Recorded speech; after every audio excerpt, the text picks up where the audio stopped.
One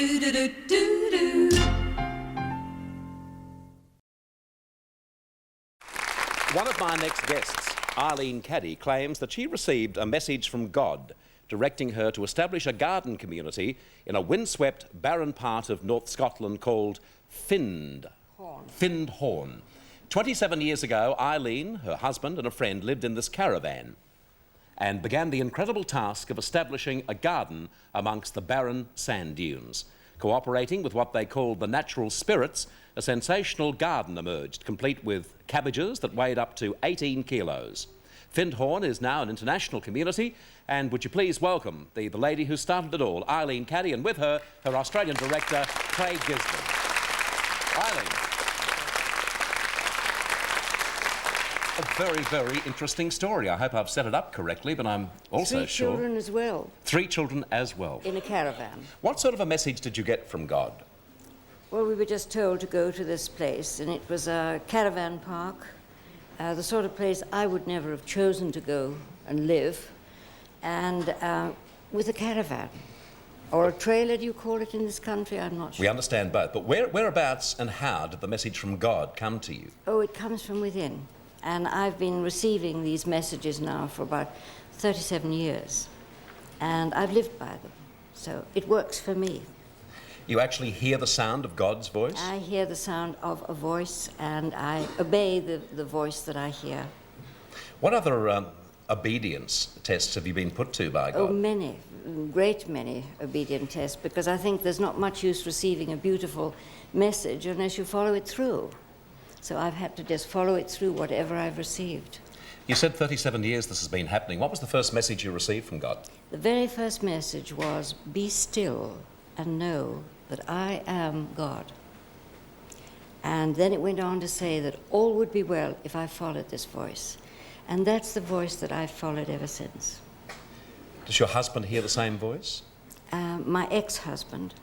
But he doesn't know. Was that on instruction from God? He works, yes, it was. Was it really? The whole thing has worked out perfectly. Explain that to me. About separation? Yes. Well, he's gone his way and I've gone my way. But you're saying on God's instruction? Oh, yes, absolutely. What did God say? That we were to part. So we parted. How did you break the news to your husband? No, he broke the news to me. So he knew before God? Sort of. Well, or sort of. Yeah. Tell us more about this property. I mean, is it still being developed as the result of God's messages? So. It's not, it's more than just a caravan park. We have quite a number of properties now. We've got about 6 properties altogether. So the whole thing has grown and grown from a very small beginning of a caravan with 3 adults and 3 children living in it. And I thought we'd only be there for perhaps 6 months at the most. But we lived there for 7 years. And to live at such close quarters for that length of time is quite something. Eileen, I'm told what we should realise is that this vegetation is growing. You're getting these magnificent vegetables, etc., in an area which is around it almost completely barren. I mean, it's working in isolation, isn't it? Sand dunes? Yes, sand dunes, yes. Yeah. But, I mean, well, really, into what we're doing now is we're developing people, you know, not just cabbages. So I feel that's more important. Well, how do you develop people? Changing their consciousnesses. Instead of sort of being negative, to really be positive, to be loving, to be constructive, to see the best in everything, and not always the worst. To come to your place, does it cost money? Yes, it does. And how much does it cost me to be there, say, for a fortnight? Would you like to ask Craig that? Because he'll give you all Certainly. the details, being the director there. Fine. OK, Craig, you're Australian, aren't you? That's correct, Craig, yeah. How did you get into the setup? I came through an Eastern mystic course. I was basically studying Tibetan Buddhism, and it was through that I actually heard of Finhorn. And I found that I have no problems living and working in the community. The voice that Eileen heard eventually told her that she was no longer to run the community through her own guidance, and that each one of us should receive our own. So I receive my own, but I don't hear a voice. I just sit and listen. I practice a basic, simple meditation technique, and that's what we encourage people to do.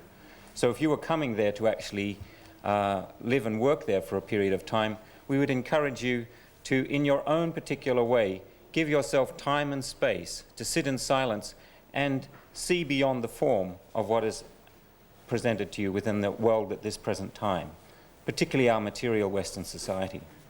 So, still, what happens there, though? I mean, it's fine to say that we're going to be called to a closer relationship with God, but how do we achieve that?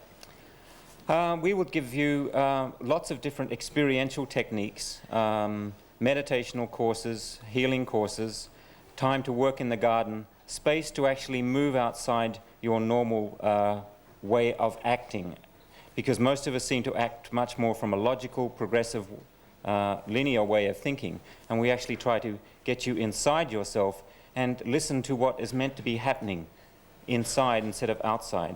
And how much does this cost? It would cost you £160 for a week's course, and that's full board and lodgings and tuition, as well as chance to experience the community. So that's in excess of $300 Australian. Yes, that's about right. Yes. About $360, $370. Yes. Would need to be a good week, wouldn't it? Oh, I believe it's a very good week, because we've never had anybody actually say that they were disappointed. Most people actually wish to stay to go a little bit deeper. Sure. Craig, I'm told that part of your technique is to play the didgeridoo. Is that Yes. true?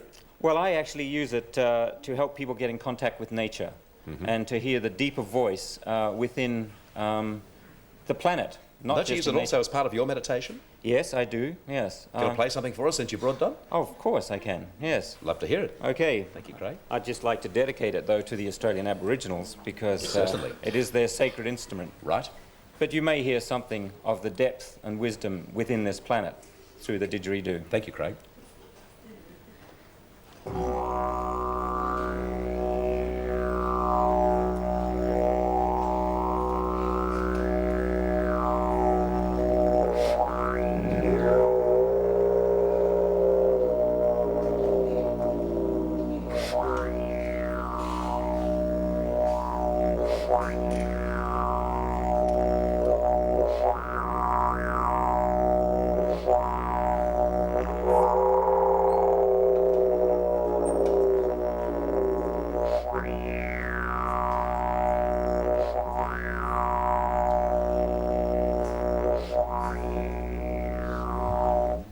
Thank you, Craig. Thank you. It's a wonderful instrument. Thanks indeed to Craig Giffen and Eileen Caddy. Thank you for being here today on our day.